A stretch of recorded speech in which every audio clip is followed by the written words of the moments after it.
ya Bwana, ajitolee na nyumba yake, asiyejali gharama na jasho, mpaka amalizapo safari atapata baraka duniani na mbinguni.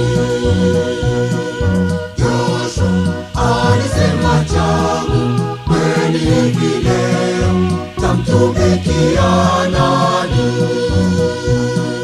Mimi na nyumba yangu tutamtumikia Bwana wa majeshi.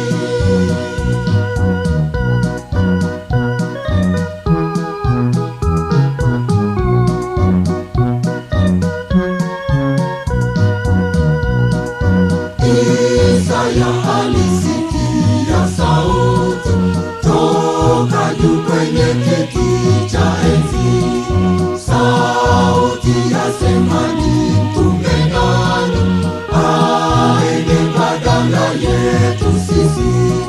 Isaya akasema, nitume mimi Bwana. Yoshua alisema, changu kweli hivi leo, tamtumikia nani?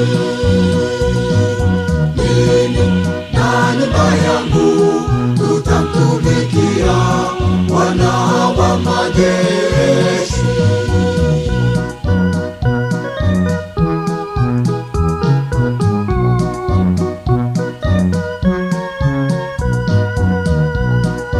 Wengi wameacha kazi ya Bwana, wamesharudi nyuma kabisa, vipawa vyao wamevifukia.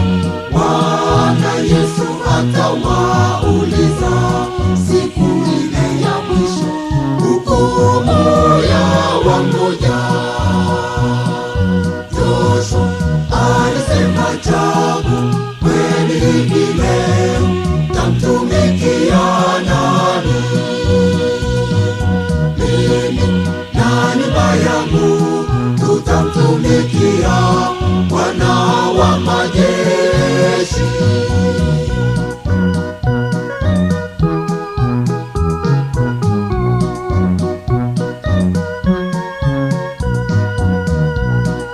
Watu wengi hawatoi chochote, japo Mungu amewabariki.